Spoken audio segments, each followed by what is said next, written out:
এখনো নির্বাচনের যে অনিশ্চয়তা, এই অনিশ্চয়তা কাটে নাই, কারণ সরকারের পক্ষ থেকে যা বলা হচ্ছে এবং যে প্রক্রিয়ায় নির্বাচনটি অনুষ্ঠান করার চেষ্টা করা হচ্ছে, এতে কিন্তু সংশয় কিন্তু দানা বাঁধছে এবং সংশয় কিন্তু কাটছে না।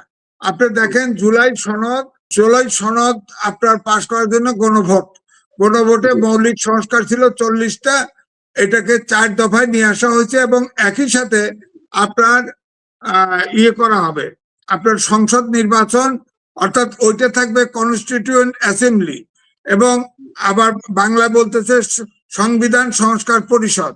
এবং এই সংবিধান জুলাই সনদ যদি হাঁ ভোট জেতে, অর্থাৎ সংস্কার প্রস্তাব যদি হাঁ ভোট জেতে, তাহলে 180 দিনের মধ্যে যদি সংসদ পাস না করে, অর্থাৎ আপনার কনস্টিটিউয়েন্ট অ্যাসেম্বলি যেটা হবে সেটা যদি পাস না করে, তাহলে অটো সিস্টেমে এটা পাস হবে।